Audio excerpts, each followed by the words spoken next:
On the podcast today, we are going to dissect chapter 46 of the Tao Te Ching, which makes up the 46th episode of the 81 meditations on the Tao Te Ching. And as usual, Guyang will read Jia Fu Feng and Jane English's translation, and I will read Derek Lin's translation. When the Tao is present in the universe, the horses hold manure. When the Tao is absent from the universe, war horses are bred outside the city. There is no greater sin than craving, no greater curse than discontent, no greater misfortune than wanting something for ourselves. Therefore, those who know that enough is enough will always have enough. When the world has the Tao, fast horses are retired to till the soil. When the world lacks the Tao, war horses give birth on the battlefield. There is no crime greater than greed, no disaster greater than discontentment, no fault greater than avarice. Thus, the satisfaction of contentment is the lasting satisfaction. So in this chapter, Lao Tzu is discussing what is lost when we lose the Tao. Essentially, what happens to the world when the Tao is lost. Yes. So we go from contentment itself to desires. Yes. Contentment to discontentment, obviously. Yes. Again, the Lao Tzu is talking about what happens when we desire something that we shouldn't desire. It's almost like desiring something is you are wanting something which is not yours to begin with, right? And from that frame of mind, you get to have this dissatisfied heart and mind, and discontentment, and that naturally get to lead the violence pretty easily, right? Because you're desiring something that it's not yours. No. So, what's going to happen then? Lao Tzu mentions in another chapter, do you know the contentment of contentment? And I think that this concept seems an illusion in the world that we live in at the moment, but a world that is infected with desires, a world that thinks that happiness comes at the end of fulfilling all these desires. Where Lao Tzu is going in an opposite direction and saying, you can have contentment right in this moment, right now, and you can eliminate all of those desires right here and right now. Yes. But desires itself arise when there is no contentment. That's right. That's what he's saying. Yeah, desire is like a symptom when you have lost contentment, right? And how do we fix it? How do we get out of that discontentment? How do we get away from that desire?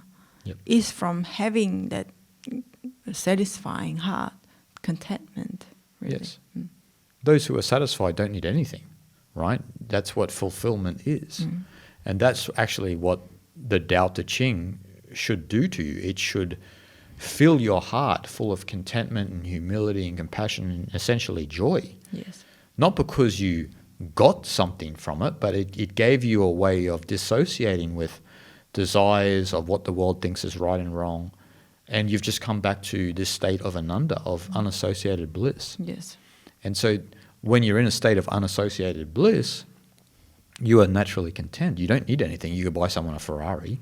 They don't need it. Yes. You could buy them a 5-bedroom house. They don't need it.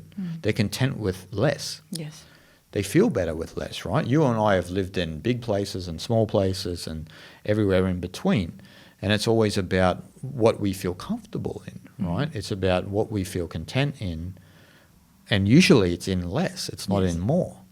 Maybe a lot of people can resonate with this.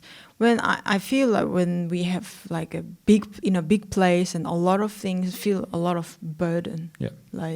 The first thing I would think of if you live in a big place, there are too many rooms to clean, right? Yeah. And there's a lot of things that filled in those spaces. Also, it more come across to me as a burden. Whereas if you have a small place and a few things that you really need, then that's all you need to really take care of, really. So life becomes much more simple. Yeah. And yes, in this chapter, he talks about how having desire leads to violence and war in a sense, right? And then using the horse analogy, when there is Tao in a nation, horses get to use to till the soil and make it fertile.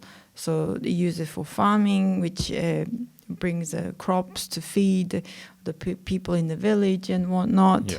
And when there is when an absence, the Tao is absent in a nation, then horses will be used for a war battle, right? Yeah. And there is a story. There is a lot of stories similar to this. What I'm about to share in the book Mencius. Again, the book Mencius is compiled the talks of Mencius, compiled by his disciples. And one day, the Mencius went to this long journey to meet this emperor in a nation, right? Because Mencius was very respected by a lot of emperors in the nation, many countries at that time in China, ancient China. So the emperor was really happy that he made a long journey to see him, right? Oh, this wise person came to see me. So first thing he said to Mencius was, "Oh, you came to see me in the long trip, and something must come to my country." Some so in a sense, a material gain kind of way that he said, like some sort of a big thing will come to our country.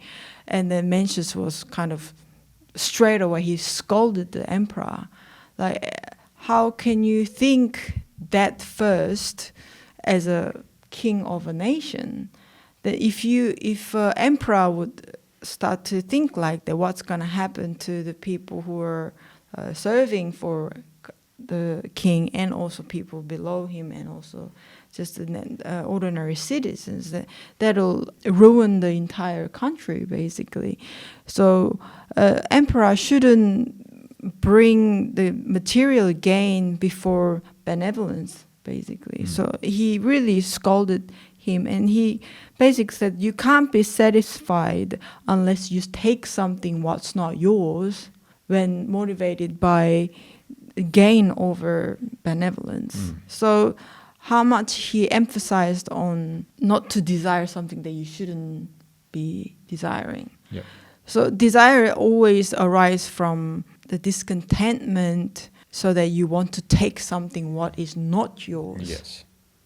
So then naturally that will give you a little bit of thought in your mind, giving, oh, I need to take something from somewhere, right? Yeah. So that leads to the violence and the war, Yeah. furthermore. Well, and that ties in with what you mentioned about the horses tilling the soil or going to war, because with the Tao, you are naturally fulfilled. Without the Tao, you feel you lack. And so the emperor feels he lacks, right? And so desires something. And so if we look at the world as it is now, when there's wars and there's discord and there's conflict, it's always coming from a sense of lack, of scarcity, or really a sense of lack, right? Where people feel like they aren't fulfilled, they don't have enough because they're not content. They desire something else, which is often the distance, without realizing that they have everything here right in this place, right? In relation to the horses, right? Where Lao Tzu's mentioning that when the world had the Tao, horses were just tilling the soil, doing what they needed to do for the community. Without the Tao, we're going to war. We're using the horses to kill the opposition, right? Yes. And so there's two opposing aspects of this, right? Whereas the Tao way, with the Tao, with the horses, with someone who doesn't feel lack, they nourish existence. So the horses are nourishing existence, right? But if we look at the opposite way, we're destroying existence. Right. See, without Tao, you destroy the world. With Tao, you nourish the world. And this is what people need to understand. And so to be with Tao, we need to follow the tenets of what the Tao Te Ching is speaking about, right? Allowing the world to be, being content with your life as it is, not chasing artificial desires, right? Lao Tzu talks about in the Tao Te Ching about the desires of the belly and the desires of the eye. The desires of the eye are these artificial desires that social narratives and culture and that tell you need to be successful, to have status and this and that, and it's all bogus. The desires of the belly are the natural desires we have. Yearning for connection, yearning to eat food, obviously, to have shelter, to have comfort. Just simple things, right? Like, because without the desires of the belly, the desires of the eye mean nothing, because you're dead. Because you need connection, you need food, you need health, sanity, shelter, all of these things. And the Tao Te Ching is saying, why don't we revert back to these natural desires, which aren't really desires, they're just natural, right? Yes. We're just saying natural desires here, as opposed to these artificial desires that makes us train the horses to go to war, to take what we think is ours, but it's not ours, obviously. Yes, I think, nothing can exist in the world outside of the earth, right? So that means, everything is limited. Yep. If there's 100 in the world, you can take a little bit out of 100. It cannot get more than 100, right? So, but within the 100, people take more than other people, and so there's a limited amount of things that we can share, actually. Yep. But because some people are very greedy and they try to achieve something they shouldn't even try to achieve in material or non-material possessions and whatnot. So then, obviously, there is a violence, there is a conflict with one another. But if we know that there is only 100 that we can all share, people around the world, then we actually get to understand the place of our own, right? Yeah, of course. And that gives also a perspective. And again, this chapter is, like you said, a little bit too far distant from how the world is right now. But it just gives you different perspective to look at, I think, and actually how greedy the leaders of the world are actually as well. And they obviously completely lost the Tao. That's why they're trying to fight for more, trying to just take what's not theirs, right? But we have only 100 that we can share, really. And they're trying to take from just the common people, right? They're trying to take from the common people, and that doesn't usually end well for them. This is why empires fall. That's right. They don't know that there's a fine balance where you can just sit, abhaya mudra. It's okay, I'm good. We're good with what we have. We don't need more. Yes.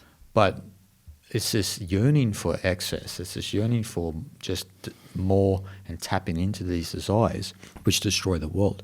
But even though, as you said, it feels like we can't change the world, but you can improve your immediate environment as an individual, right? You can understand this from an individual perspective. And look, that filters out into the world, and that brings you great peace and equanimity. And nothing could be more important than that. It doesn't matter what the hell the society and the culture are doing, but if you've found this and you understand this yourself, if you know the contentment of contentment, then that's going to filter out and reverberate and affect people in your immediate environment. It just does, right? If you're a loving person, for example, people remember loving people, right? My mother was a loving person. She's got plaques in the primary school she worked in and all sorts of things. People still talk about her today, and it's 20 years ago, right? And so this is what happens if you're a loving person, a giving person, a compassionate person, and someone just who is grateful to be alive, then that affects other people. It's almost as if people who lack contentment and tap into their desires are, some sense, not just grateful that they're alive. They want more from life. Life itself is not enough.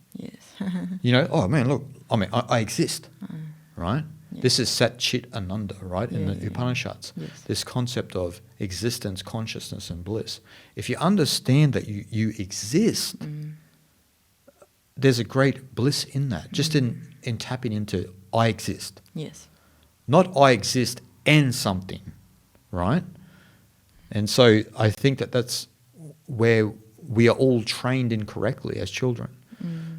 Because we come into a society that says you need to take this, you need to get this, you need to have the big house, the big car. You want to look the best in the neighborhood. You know, look at all these toys I have, as you were mentioning, with all these toys that people have. And possessions That's right. are what possess people. Yeah, exactly. Again, big factor that comes with discontentment and desire is a loss of innocence, isn't it? Like from not having innocence, you become greedy, easily greedy, and you lose gratitude towards your life, as you were talking about. Yep. Satchidananda. Satchidananda's state can only come to us when we stay innocent. And that innocent is, again, actually come from the knowing the enough is enough. Yes. Right? Yep. Again, the last line is saying, yeah, therefore those who know that enough is enough will always have enough. Right? Yeah, that's right. Yeah, so, I mean, like, if you always seek what lacks in your life, and that's all you're going to see, and that's how your life is going to be, right? But if you know that enough is enough, and you will always have enough. Right? No, of course. Oh, this is enough. Like, you know, what we have is enough. And from that place, that you have there's a gratitude towards what you have, because that's enough, right? Yep.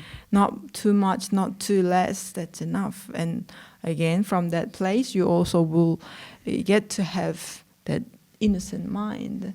That innocence, again, is, I think, innocence is nature itself.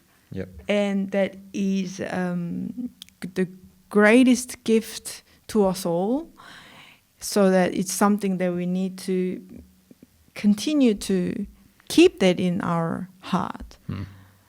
Because that innocence is what makes your life beautiful. Like, let's not even talk about the world, like, it's just your own life makes your life much more joyful, much more beautiful from the innocent state of mind, because everything that you have and that came to your life is kind of gift, in a sense. That from that place is what's not enough, really. Yeah. And what destroys that innocence? The desire to know everything. That's what destroys it, right? You and I, we travel to very poor countries, and we like to stay in rural areas in India and Nepal, Thailand. So we are around innocent people who are disconnected from like what Western people know, right? Like, they don't know what sort of news is going on.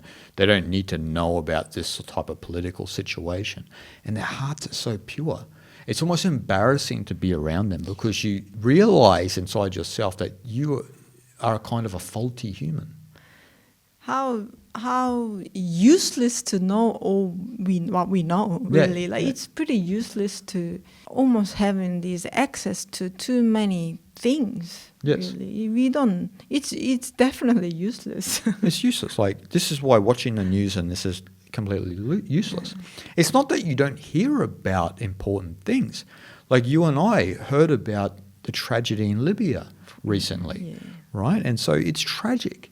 But we don't have to stay up to the times like an addict looking at political disagreements or whatever silly ideologies are going on. You've got to keep your mind shanti, because that's what allows you to be innocent and playful. That's right.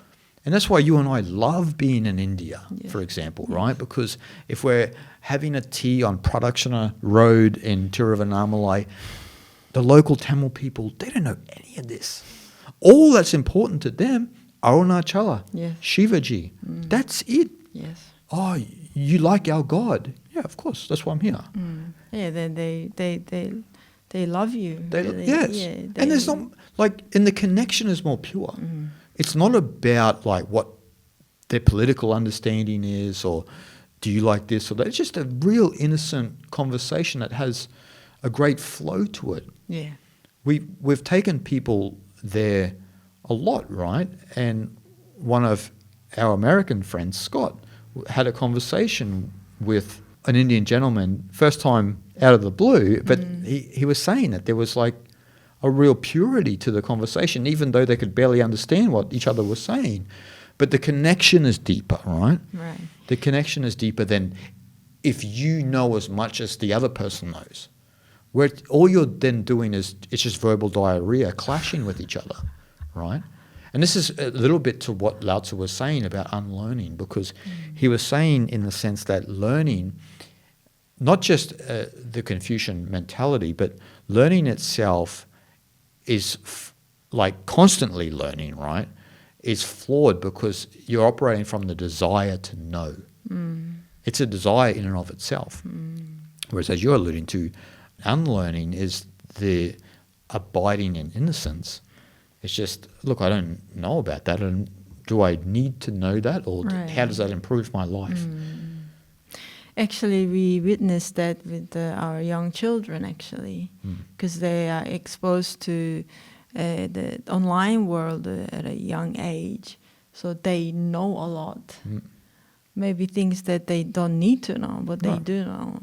So what happens is that they lose innocence at a very young age, right? That's right. So knowing too much unnecessarily, that is it. That is counterproductive. Really. I remember Chris Williamson said on his podcast that he got an email from a 13-year-old girl saying, like, how do I live in this world? And he was sort of thinking, 13? Yeah. This is the result of being on social media, being on the internet. Yes. When I remember when I was 13, man, there was no ideas of sex, no ideas of any of this stuff. It's just play, it's just fun. You didn't know anything about politics because at 13, you're a child still. You know what I mean? Yes. Like, it's insane the world that we're developing, where we're trying to make children become too mature too early. It's ridiculous. Let people naturally grow, and that's how you actually have maturity, because you've allowed your character to naturally grow without being interfered with. The reason why we feel so distant from that pure connection with one another is also because of the situation that we have with the information overload world, that we always look for stimulation and this dopamine rush, right, these days, that, you know, when you feel a little bit of boredom, you need to feel that boredom with something, right? So always you look for what's going on this platform, what's going on in that platform, and you move from app to app, and just endless, you know, process that you want to go through, And this dopamine rush is affecting us somewhat. So that I think also it changes biologically somewhat. And it gets to the younger people, the children, and children get exposed to this as well, so that they will have the effects of it too. So from a young age, you develop this dopamine rush. And dopamine is, of course, it's an important hormone that we need to have, but not all the time, right? No. So somewhat that changes us as a species biologically. So that puts us very distant, far away from our friends in Tamil Nadu, for example. And I mean, we know those people in India, their life is so organic and natural, and they don't get triggered by being just boring for a few minutes, right? That's how they keep that pure heart and pure relationship with one another. How often have we seen, like, a Westerner, for example, in Tamil Nadu, going off their head about something or yelling and angry about something, and locals are just like, what's the big deal? Like, what's... like, they have a lot of compassion, but it's like, why are they so angry or frustrated about this particular situation? Yes, there's something that's really nothing for those people, right? But for the Westerner, it's just... because in their countries, things get done maybe too efficiently, right? So that's what they used to. But whereas things operate in India or in any other countries, a bit different. It could take a little bit longer, right? But they just can't handle that. No. But as you say, like, you're almost creating a different person, right? Like, so for example, if we look at North Sentinel Island in India, India claimed the island, and some people have been there before, foreigners, a couple of times. Some have ended fatally, and this culture and the people are completely different because they've been untouched by the world.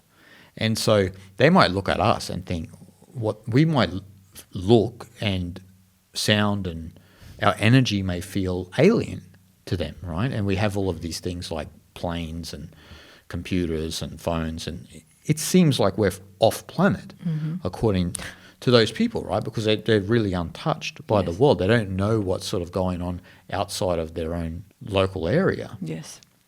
And so if we look at that as an example, what we're doing with young people, with AI, with this and that, someone who is 90 years old is going to look back and think, wow, like what's happening to our younger generation? You see this all the time, right? People who are born in the 20s, 30s and 40s look at the younger generation and feel completely alien to them because they grew up in a world where there was a lot more hardships because there was a lot more wartime, there's a lot more things that were happening around that time. But they were also allowed to play. They were allowed to go outside with their friends and just experience life as it is, right? They never had computer games or phones and this and that. It was much more organic, much more innocent, and people didn't know everything, right?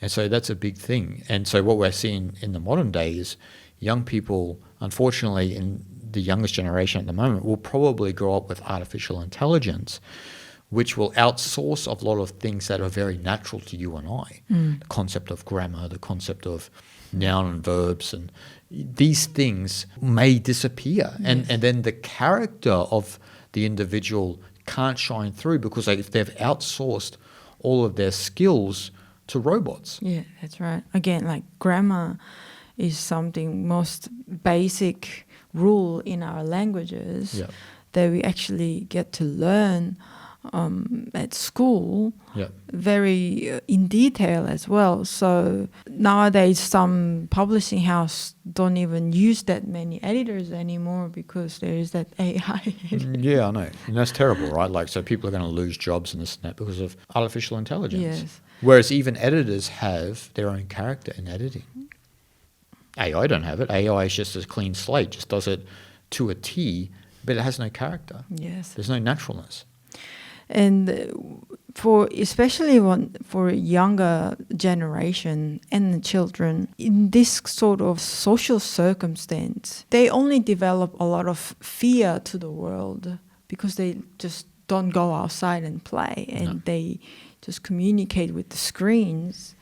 And even like toys, kids don't really use the toys much more because they're all on the screens, aren't they? So they have so much a disconnection to the world, and again that will only affect those children losing their innocence, which they're supposed to have in that age especially.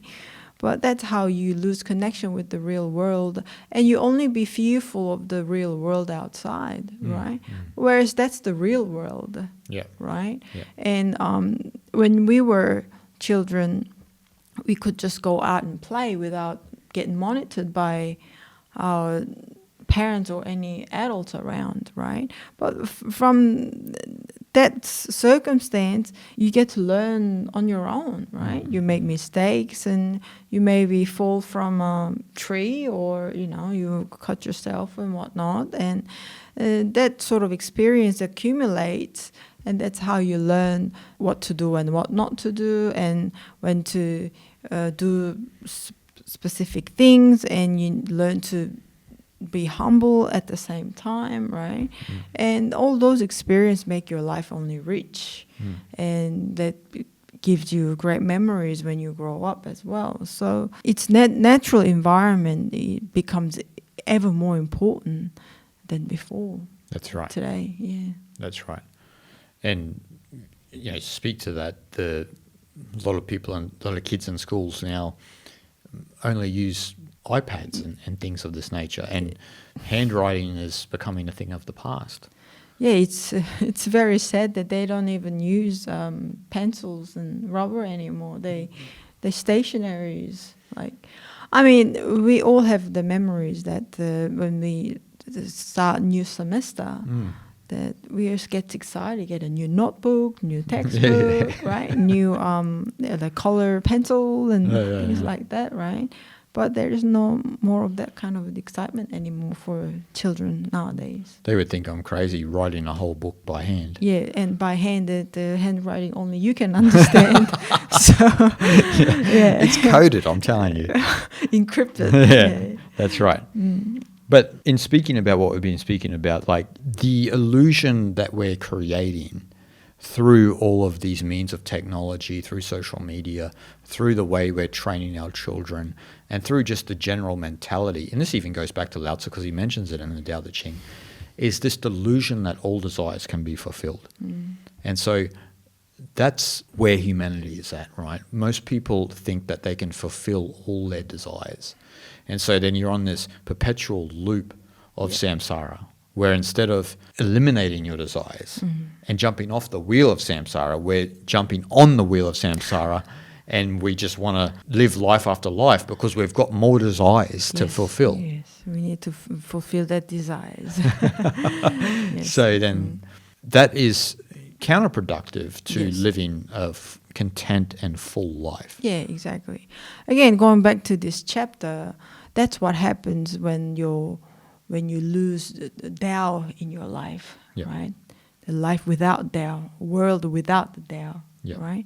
Then full of discontentment, full of disconnection with one another, full of desires that you undeserved desires in a sense. So that cultivating Tao the natural way is, yes, it's essential. That's right. And that's why Lao Tzu says in this chapter that there's only sort of one solution to this problem of trying to fulfill all desires, and that's to return to the Tao. It's to return to simplicity, contentment, humility, follow the naturalistic principles of the Tao Te Ching. And that actually allows peace and harmony and contentment just to naturally come into your life. You're not following those desires. Desires are the target in all of the Eastern philosophical traditions, no matter whether it's Hinduism, Buddhism, or Taoism. Desires are the problem. Yes. And again, in the Buddhist teaching, the biggest thing, the desire only brings more suffering. That's right. That's right. So it's coming back to the Tao that we find that contentment. And so Lao Tzu is telling us in this, the quest for lasting peace is contentment itself. Yes. It's not trying to fulfill all those desires. That's right. And so that's something that, we need to know and also pass on to our children as well, is that there are so many desires in the world, right? But you can never fulfill all of them. You can only follow what is natural to you. And natural desires may arise, as we mentioned, but they won't possess you. That's right. Like artificial desires. Artificial desires possess people because they're based on the illusion of status and wealth and fame and fortune. But none of that really exists. And so this chapter is about coming back into harmony with that contentment that Lao Tzu spoke about. So guys, I hope you enjoyed, and we'll see you guys next time.